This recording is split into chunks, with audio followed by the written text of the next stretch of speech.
How are you guys? It's great to hang out with you again for another live stream here. We have a lot of cool things we want to talk with you guys about that's going to impact all of us as creators going forward in the future.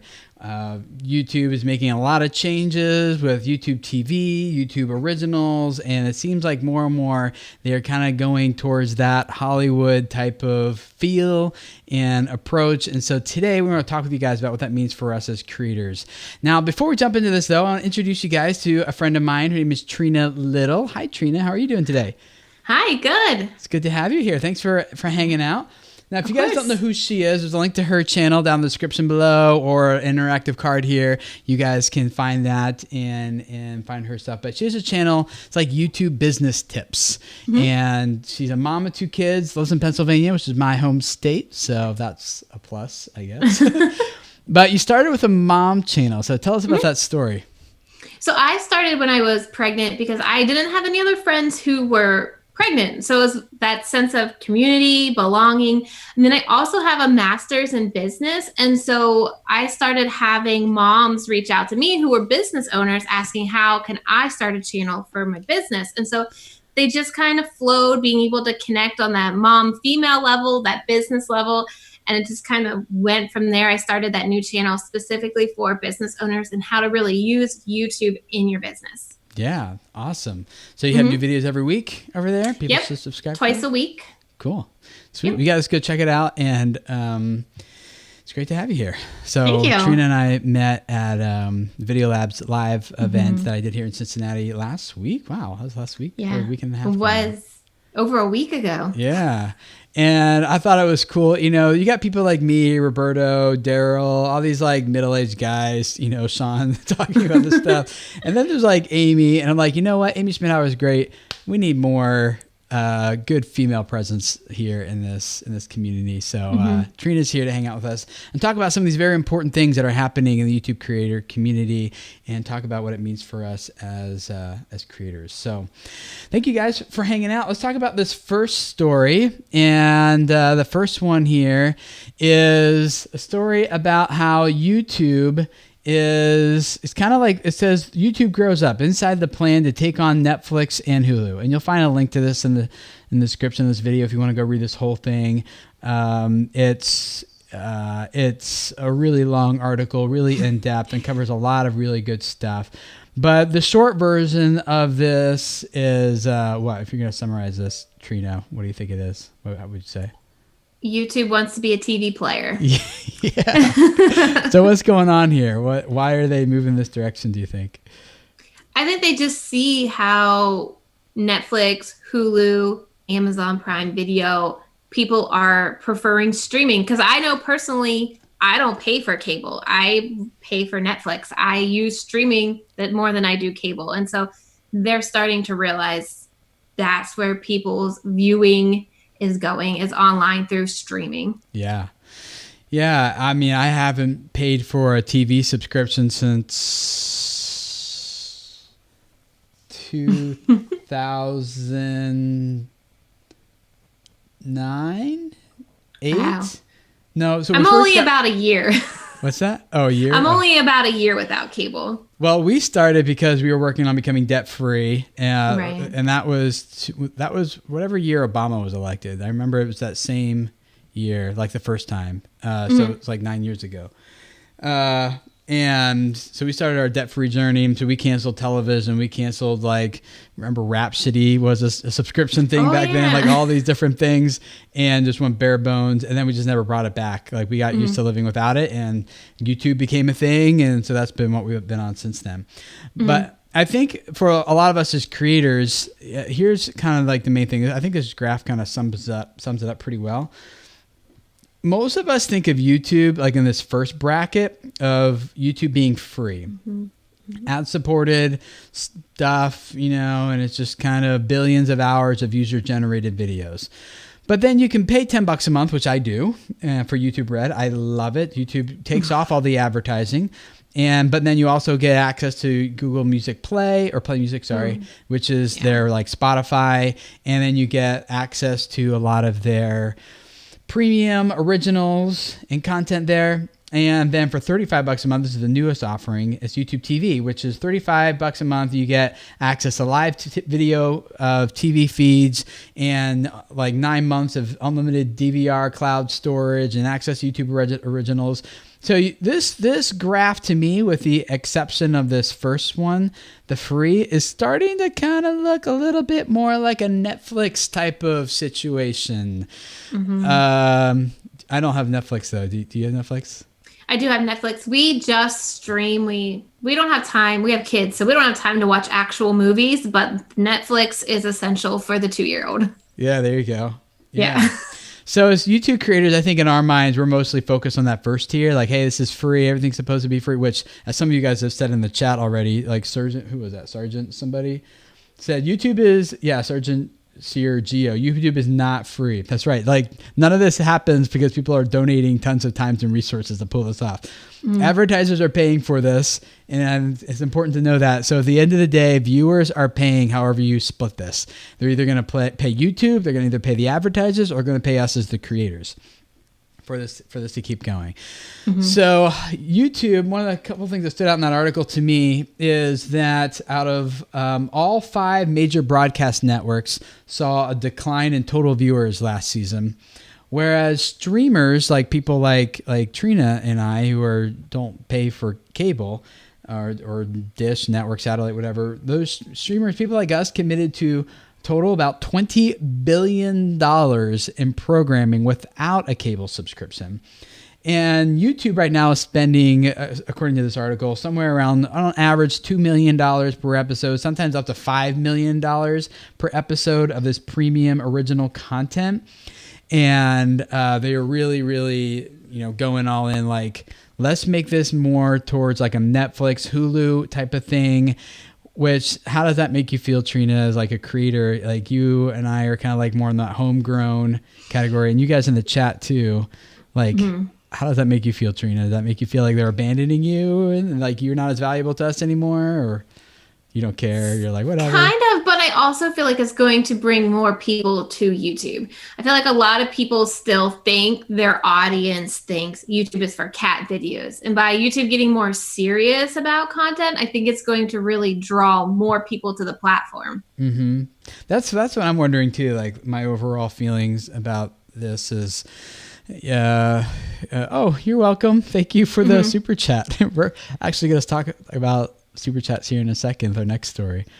But what was I saying? Yeah, I think they say a rising tide rises all boats or something like that. And I hope that as more and more professional content comes to YouTube, that it brings more and more people, which I think will bring more and more opportunity for creators who can cut it, make it through. It also brings a lot more competition for people's eyeballs, I think, which makes it harder to cut through if you're kind of taking the lazy approach of doing YouTube, which is like, I'm just going to, and I don't mean this to insult anybody, although the way I just said it, that's the downside of live streaming is I can't edit myself now. But I don't mean it this way. But if you're just like, hey, I'm just going to sit here and talk to my camera for a little bit and hope it goes big, or I'm just going to live stream my Let's Plays for 6 hours and always just kind of cap out at 2 to 5 viewers at any given time. And there's nothing wrong with that at all. But I just don't know that that's going to cut it the way it used to. So, Trina, in your experience with YouTube, what do you feel like it takes now to really start growing a channel, especially given the direction that YouTube's going?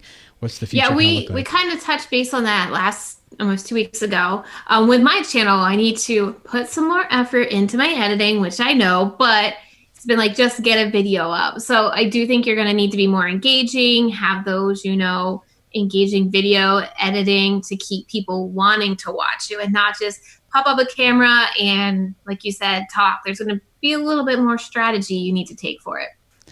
Yeah. No, I'll be, since you risk some vulnerability and we're totally transparent there, I will be too. On my family's channel, I've been getting kind of lazy. It's just kind of been a good, solid, subscriber growth there, usually somewhere around anywhere between 30 to 100 new subscribers a day. And has been that way for a long time. And it's not my main revenue, so I haven't invested as much there as I Probably should. But that said, one of our top performing videos, which was doing I think it's like almost around 11 million views at this point, which is bringing in most of the traffic.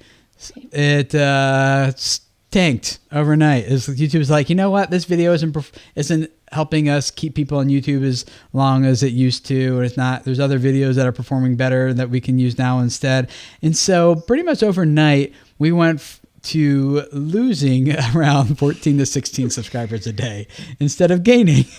And I just was a facepalm, like, I know what I should have been doing all this time is not getting lazy and not just banking on like a few big videos, but continually like investing in the discoverable content and upping the quality in the game of that too, which I think is, I don't know, does that energize you or make you just want to like give up? You know, you feel like, yes, more challenges, or I have enough challenges in life already. It is tough because, I mean, life happens. I mean, I moved, had kids, but it's a challenge for me, right? I'm like, okay, now I got to find the time, get into it. It's just a new routine.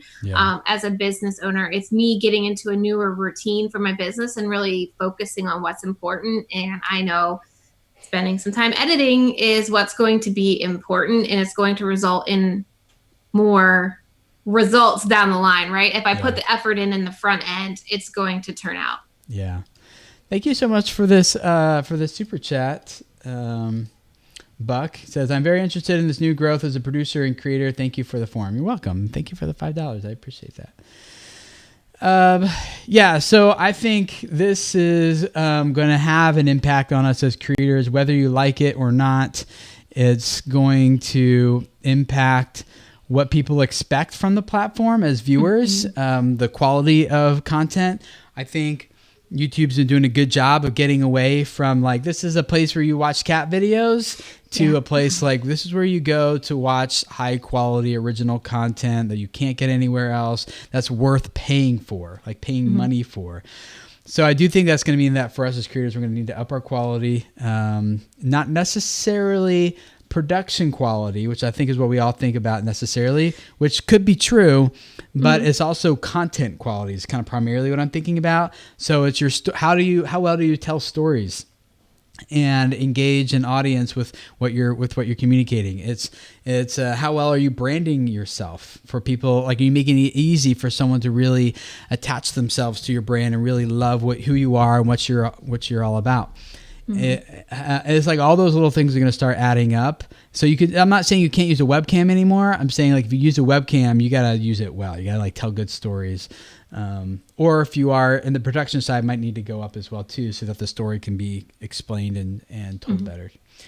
So I think there's a lot to kind of, I'm curious about seeing here. One thing that I did think was interesting too in this article, I don't think a lot of people realize this, but that YouTube has last we've heard at VidCon last year, YouTube has 1.5 billion active logged in users every month, and Facebook has 2 billion active logged in users every month. And that data is a little bit more recent, so they might be more neck and neck now than we think.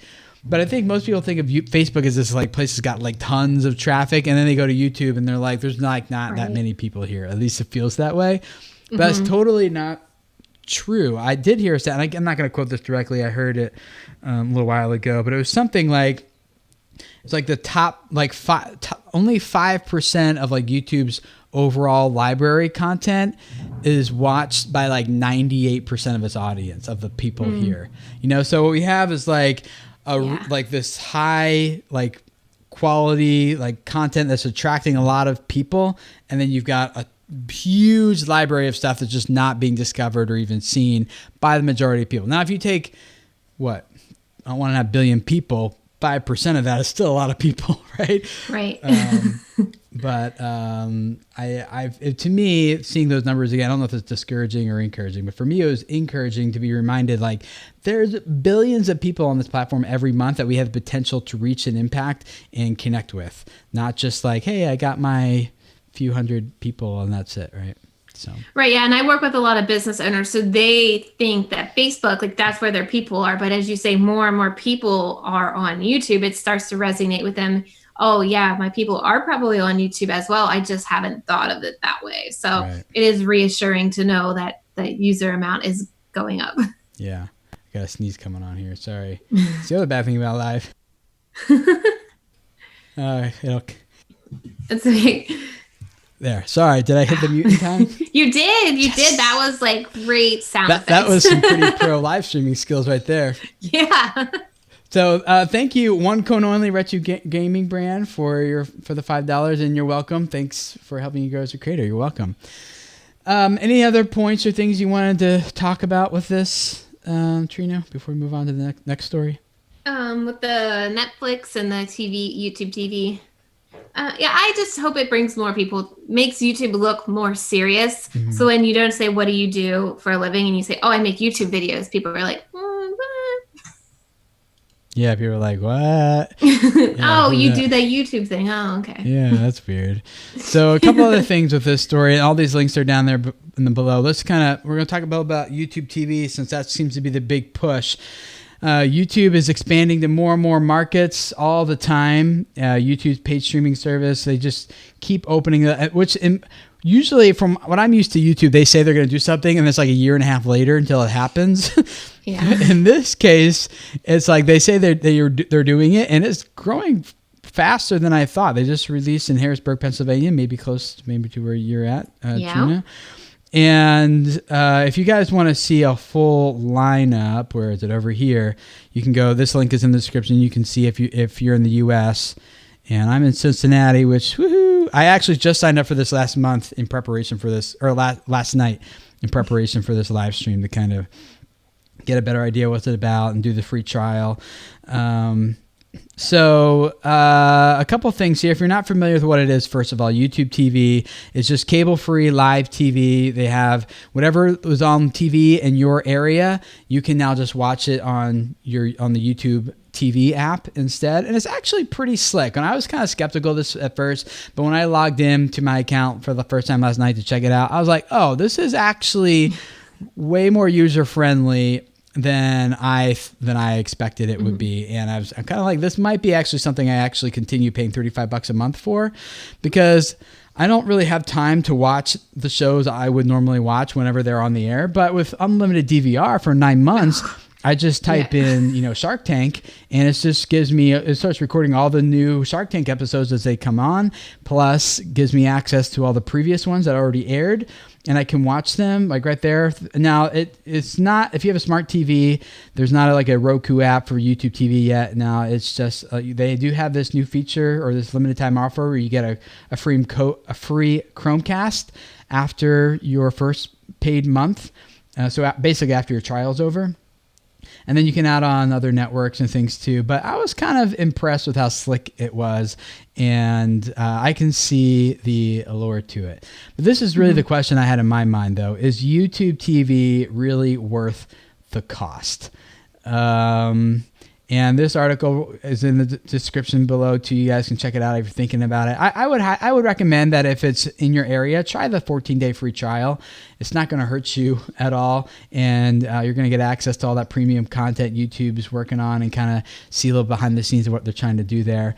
But I know you haven't done your trial yet, Trina. You're thinking about doing that also. Mm-hmm. From what you've read so far, do you feel like it's worth the cost? I definitely do. I mean, cable for me, where I'm at, is probably pushing at least $60 a month. That's obviously why we don't have it. So for $35 and that DVR option, because I have to binge watch. If I'm going to watch TV, it's going to be a time when the kids are in bed and I can watch one show after another. And having that DVR option is huge for me as a mom. Yeah, I'm not a sports fan, but I know for most guys, it's like they pay mostly for sports stuff, and all the sports stuff is included here. I mean, I'm not a sports fan, so I don't really know what all the sports stuff even means, but like ESPN, and then this is what I think is kind of the cool thing of what I'm looking forward to here, is that you can now, this is something Apple was trying to work on, that's trying to split up the networks, so you can have add-on networks. So let's say you really want Showtime. You don't want to pay for all the other stuff that comes along, but for $11 a month, you can just add on Showtime or Fox Soccer Plus or I don't even know what these other two are. I think that's an amazing option too, because a lot of people want HBO. They want their Game of Thrones, or they want their whatever the hot show is. And for HBO now has HBO Go, I think it is, so you can buy it separately. But if more networks go that way, I think it works out better for us as the consumer. Yeah. So the opportunity here for us as creators, I think, is pretty interesting, specifically with YouTube TV. Let's say, like my wife, she totally does, loves Survivor, the reality show. And let's say she's watching Survivor on YouTube TV. And right after like the episode's done, this is where YouTube's going to make their money off this. They're not going to make it off that $35 a month. They are shelling out almost 100% of that in cash back in licensing fees and everything like that. Where they're going to make their money is getting people onto YouTube to get them over to their own original content and to the homegrown content that's here. So let's say my wife is watching Survivor on YouTube TV, and then the episode's over. YouTube like is going to start promoting, like, here's like, you watch this Survivor episode, here's a live stream happening right now, like immediately after the episode of this of Trina's Survivor channel. I don't know, and now David's like, oh review. Yeah, like let's hear what the community's reaction was. Like let's see what these people, I care about their opinion. And now she hops over to that live stream, and now like the lines between television and online streaming, like what we're doing here, start to become kind of blurred, you know. And YouTube's going to make their money off of the getting people onto their platform and onto their homegrown content. So I think there's, for any of these like channels that revolve around TV stuff, I think there's opportunity, but not just that. Let's say you're watching Home Garden Network about I don't know how to, like, someone's like featuring something. I'm coming out blank, but you know where I'm going with this. You have design a lawn, what is it? Like, interior decorate your lawn. Yeah, exactly. And then like your lawn channel comes up next, or a video that's related to that. So it'll be interesting. Now, I haven't played with it enough to see exactly how that works right now, but I do think that's interesting. I'm looking forward to seeing how that plays out. And I missed a super chat. Sorry. Thank you. It's sick. Let me go find that other super chat because it already disappeared. Sorry, I was kind of in the middle of a thing and lost that one super chat. So my Playhouse, I'm in Denmark. I have been waiting for YouTube Red. Any news there? Not that I know of. Sorry, but I hope it comes to you soon because I've been using YouTube Red since I signed up the day it launched, like an hour or two afterwards. I was so ready to remove ads from YouTube. And I love it. Okay, yeah, it was Saggy BGTV, an Indian Canadian street interview channel. Love you. Awesome. Cool. Thank you for the $2. Shabby BTV. All right. So let's YouTube TV. We'll talk more about that as we have more information.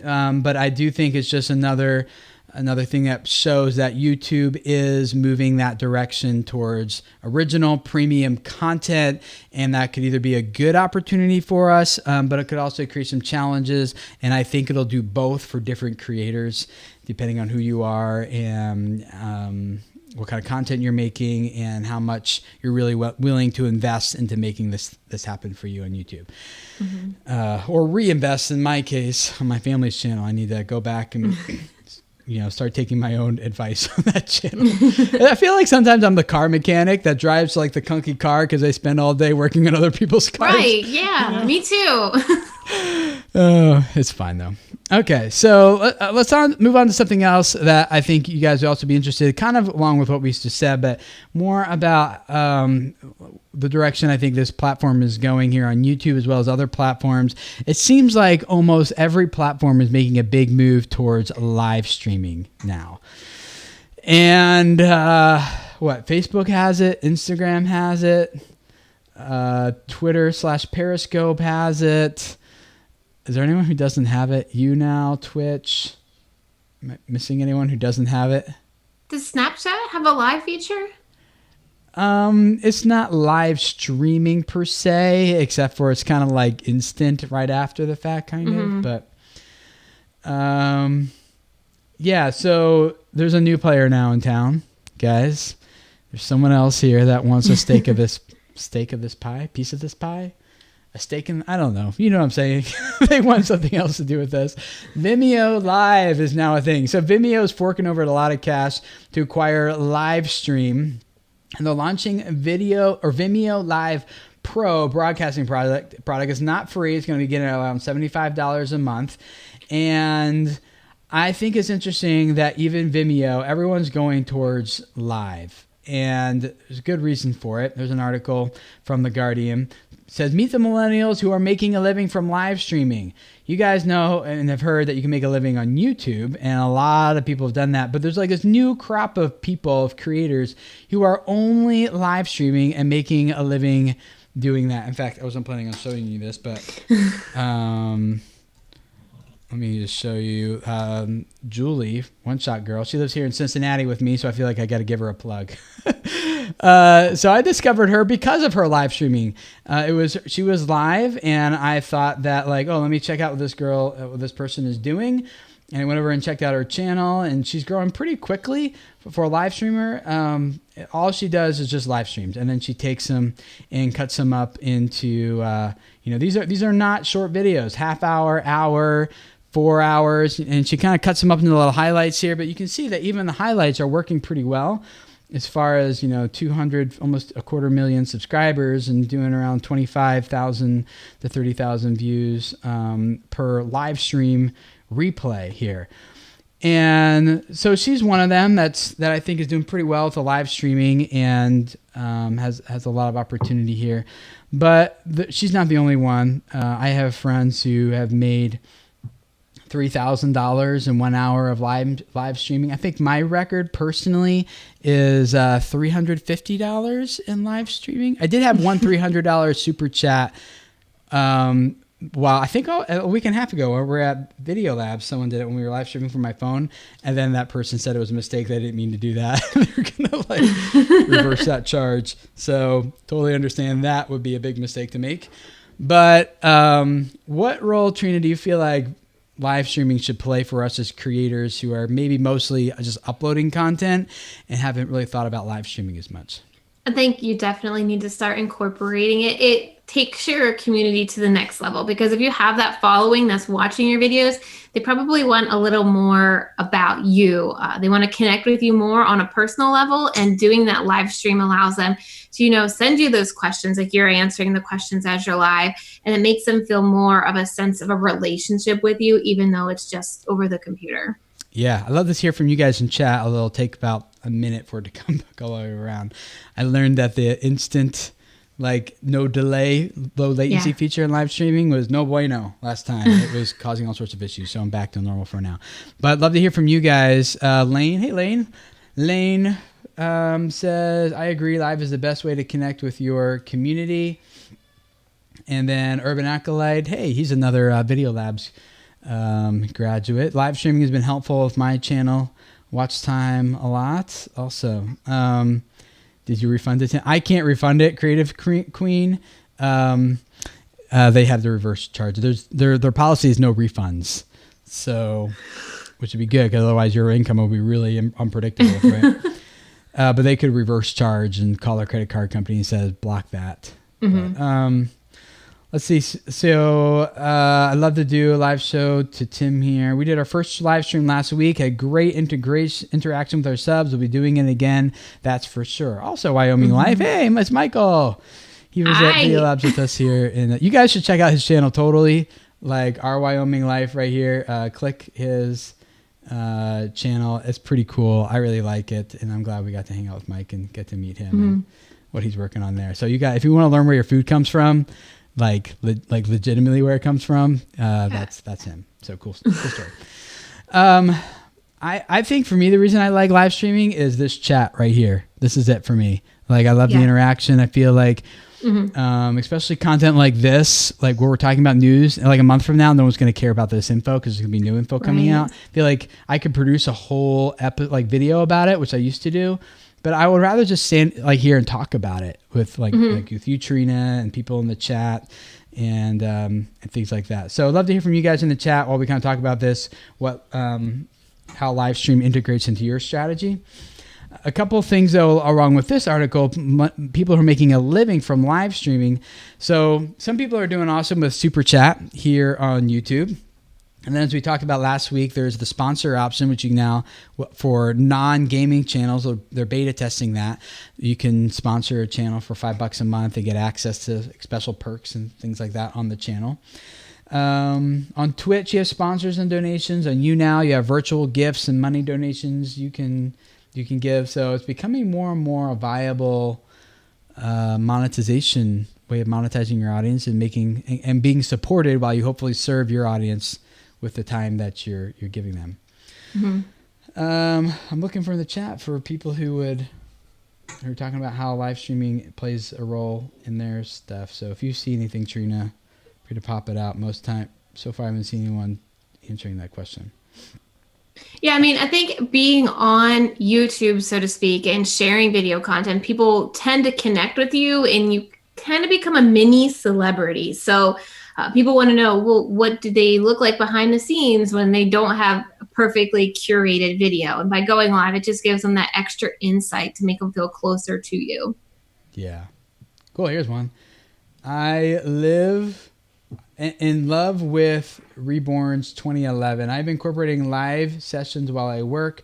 My subs tend to enjoy the live sessions. Yeah, I've been, I thought about doing like Evan Carmichael. You guys know he is on YouTube. I meet with him every Tuesday as part of a mastermind group, and he does these work with me live streams where he just live streams and then leaves and like just works in the room. I'm like, that sounds fun, kind of like work with me, but I would feel like I would not get any work done. I would just be like, what are they saying? Like, I just want to interact, just want to talk, you know? So I do those on Zoom. We have co-working hours with a couple of people. And so like we talk about what our goals are going to be for that co-working hour, and then we hit it on mute and then work. And then check in an hour later and say, what did you get done? Is that something you do with your audience? I don't do it with my audience. I never thought to do it that way. I do it with like some accountability partners, but I've never thought to do it with my audience. But now I'm thinking about it. Yeah, I think that would be a fun Patreon thing to do with my patrons. Like I tend to kind of do stuff like that with them. But maybe just try it once and see if I actually am effective. Like, oh, they're watching me. I have to work right now. You know? That's the whole point. Like someone's watching you, so you have to work so that you don't slack off and say, get on Facebook or check your Instagram. Somebody's kind of watching you, so you get more done. But that means that they're not, they're watching me instead of working then. Glancing at you. They're not getting anything done. They're like, he's playing Clash of Clans again now, isn't he? Like, yeah, sorry. I needed a mental break. No, that sounds cool. If you guys have something you'd be interested in doing here, let me know. If any of you guys here in the chat are patrons, which I did see a few of them here. Lane said, I did a live stream last weekend of our garage sale. Surprised how long people stayed on the stream. That sounds cool. Let's see here. Excuse me. Who is experimenting with sponsoring a channel? Okay. Questions for him. I think you have to do it once at 45, which I think is awesome. Great short circuit viewers, viewers. I got that right. Leather Rock. Now I want to live stream, but it's hard choosing the most convenient time for both me and my subs. You know what? I just chose the most convenient time for me, and that's what I do it. Like most of our kids are down for nap time right now. So that's what it works for me. That's when I do it. And then that consistency, get them trained to know that you're coming back that same time every single week. So yep, unless there's technical difficulties, which is totally nothing around here. Lane's his live stream is 7 hours long. That's awesome. Okay, I think they're doing what should be doing. Checked out. Yeah. Awesome. Great. Okay, well, a couple other things I want to tell you guys and show you about, and these are kind of like FYI real quick. So Susan Wojcicki, who's the CEO of YouTube, now has a YouTube channel, which is awesome, right? Yeah. I think she kind of cheated a little bit. I don't want to show you this video in case I get any like content ID stuff, but there's a link in the description. You can go check out her channel and watch her first video. She's breaking like every best practice in the book, you know. Pretty like much. her header image doesn't tell me anything about her. So I don't know. This is like a beach type thing, or I don't even know. Her first video, she's only in it for like a few seconds at the end. It's all celebrities, like on YouTube talk. I mean, she's the CEO of YouTube, so she can post one video, get 21,000 subscribers with doing everything wrong. So I guess that makes sense. But on the other hand, though, I am glad that she is hopefully having more of a presence on this platform, where at least the perception will be that creators and the people on this platform have more direct access to her, or at least get to know her a little bit. She hasn't said what we can expect yet on this channel, which is what I want to hear from you guys in the chat and from you, Trina. What type of things, what would you hope she does with this channel? What would you want to see from her? I would love for her to vlog, like to bring us behind the scenes of what goes on in the YouTube, meeting rooms, or like behind the scenes kind of stuff, just as a business owner myself, to see what other females are doing in the corporate world. Yeah, I know it's a big thing to her, which is, women in tech and women in startups and that whole thing. So I'm not I know a little bit about tech startup world. I'm here out in Cincinnati, kind of doing my own thing on YouTube, but I have heard that that's pretty tough for women. So I'm glad she's speaking out about that.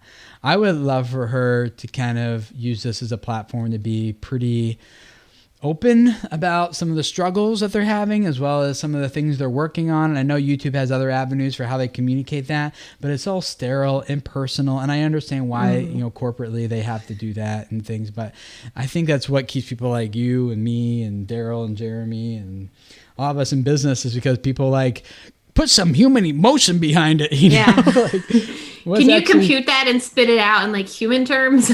Yeah. And at least make us feel like you're sorry, or that you messed up or something. So I hope she comes out and just talks about maybe personal things too, but mostly kind of puts a human touch on how YouTube as a corporation interacts with the community. So thank you so much for the Diff Family Vlog for the $5. Found it. First time donor. Love your content, Tim. It's been a great help. I heart the work that you and your network contributes to the community. Thank you. I appreciate that. And I appreciate your support, and hopefully we can continue supporting you guys as you do this. Let's talk about another kind of FYI thing here. There's a story from Digiday. Facebook's watch time videos are being viewed on an average of 23 seconds. So are you impressed with that, Trina? No. Yeah, not me either. So this is an article about Facebook's watch pages and the whole watch thing. And, so on an average newsbook or Facebook news feed, 16.7 seconds is the average time someone spends watching a video on their YouTube feed. So this, bumping up to 23 seconds is actually quite a feat, percentage wise, for the watch tab that Facebook introduced a little while back. It kind of makes me feel like I'm on the right spot if I want people to watch my videos, here on YouTube. Not a lot you can do in 23 seconds. No. Not that you need to share your average watch time necessarily, but I'm assuming yours is higher than that on YouTube. Yeah, slightly. Many times higher than that. Yeah. I think it's hard to get less than that. I mean, it's possible, I'm sure, but on YouTube. And I think it's because people go to Facebook for different reasons. They're going there to see what their friends are up to. It's kind of similar to how people used to think of YouTube as cat videos. They didn't come here for premium content, and YouTube's trying to shift that. I think Facebook's trying to do a similar shift where you don't just come here to connect with your friends. You come here to be entertained by brands and people that you love. So that could be your friend of yours, but it could also be Vice News, and you're going to watch them on Facebook or something. So it'll take a while to train people, but so far, if you guys are creators and you're trying to bank on that watch tab on Facebook, great, keep going. Hopefully it keeps growing for you, but right now it's not that high. Did I miss another super chat back here? I did. Thoughts? Thank you for the $2, by the way. 65 drums. Thoughts on the future of gear review channels? Depends on. No, I think gear review is going to be good. There's other people looking for purchase recommendations and reviews before they spend the money, things like that. So I think as long as you do a good job with that, I think you'll probably be okay. And then Outlaws Generation. Thank you, Outlaws, with $5. Hey Tim, do you ever come to Seattle? And I do a live podcast? Would you like to be a guest? Outlaws, concerning the guest thing, my time is kind of limited. So my business manager, Catherine, kind of chooses which ones I do and don't do. So you can use the contact form on my website for that and reach out and she'll be in touch. And then regarding, I do come to Seattle for Vlogger Fair, but I don't know when the next Vlogger Fair event is. So don't know when I'll be out there next. So, but thank you for the $5. Really appreciate it. Okay, last story here. Actually, no, 2 more stories. This one, I think, is a video you guys should watch, and it's an interactive. No, it's not an interactive card. There's a link down in the description of this video.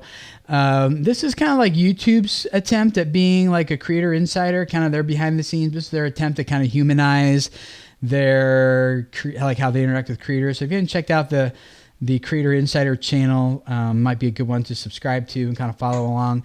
Their recent video is this lady over here on the left is the product managers, or one of the product managers for the YouTube Creator Studio app.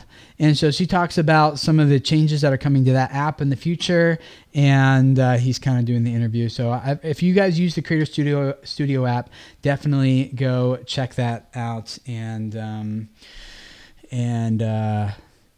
subscribe to that channel there. So I think that'll be good for you. And another channel that's linked up down there that you should totally check out is Trina's channel, right? So for people who just jumped in halfway through the stream, Trina, tell us a little bit about what you're doing over there and what you're all about. I'm basically helping businesses get on YouTube. So figuring out how to get a strategy that incorporates YouTube into their business. So how to get more visible, how to build your authority, and really chisel away at that know, like, and trust factor as a business owner. Great. So if you guys are more interested in the business side of like YouTube stuff, go check out her channel, linked up down below. And there's actually a lot more stories I wanted to share with you guys. I actually have like 5 or 6 more. This industry is moving so fast. That's why I think it's important that you guys as creators, you guys are the smart ones. You're here, you're hanging out, you're watching this, you're trying to learn, trying to grow, trying to stay on top of it, because it makes a difference with knowing where things are going and how we're developing our channels. So there's so much more I want to talk about. I'd share extra links every week and extra stories with my Patreon community. So if you haven't joined us over there, I would love to have you guys become a part of that. It's patreon.com/video creators, or there's a link in the down below that you can go check out. But we're just doing so much awesome stuff over there. I love hanging out with these people. It's just $1 a month, really, 1 video per month to get like these additional news stories that are that you guys want to like. That are important for you guys to know. But I also give you guys higher Q&A priority, more recommended videos, podcast Q&As. I do hangouts every month, so it's kind of like office hours. I'm in a live video call, and you guys can hop in and we just talk about your stuff, what you're working on, give each other feedback and ideas, work through roadblocks together, things like that. Get discounts on stuff. And then $10, you also have a monthly Patreon only business podcast where we talk about the money making side of YouTube and creating a business around YouTube. That's done with my partner manager, Catherine, and I. She co-hosts that with me. And then that's when you also get access to our forum, our private forum that I'm a part of, and a lot of other creators are asking each other. Like, these are like the cool thing about this forum is that it's different because these are people who are like invested in their channel, and they're people who are like taking this really seriously. So I really like that. And then if you really want to go big, we have exclusive trainings every month where I bring in a guest expert and give you guys access to them. They teach for a little bit, and then we spend most of the time doing Q&A, and they help you with that topic on your channel. And then you get access to recordings, all the library of other content there. So last month we had someone from Patreon join us and talk with us about how to get started on Patreon, how to introduce that to your audience, how to make money, how to use that to develop your community. It was really, really helpful. So lots of great stuff there. So if you guys are interested in becoming a part of that community, it's a longer pitch than I normally do, but I really do believe in the value of this, and I think it's really helping a lot of people, and I'd love for you guys to be part of that community and get access to all that stuff. So thank you guys for hanging out. Check out Trina's channel if you haven't already, and we look forward to hanging out with you guys next week, Monday at 1 p.m. Eastern Time. Where I will be here live again with you guys talking about some of the changes and updates happening on this platform, just so we can all stay on top of it and continue to grow our stuff together. So thank you, Trina, for being a part of this and hanging out with me. Appreciate it. Yeah, of course. Good to have you here, and I'll catch up with all you guys later. Thanks for hanging out. I just got a super chat. Can't handle that. I was just about to hit the OK button too. You guys, you got lucky, Buck. I love your live stream setup. Do you have content breaking down your setup? Keep feeding us with great knowledge. I don't, because I keep changing my setup. So maybe I think at one of my patrons. I think there's one in there for patrons. One of those older library content things recordings, but I don't have one off the top of my head. But I'm just using Wirecast and a whole bunch of other fangled technology to make it work sometimes. So, all right, guys, thank you for hanging out, and we will catch up with you guys later. Bye.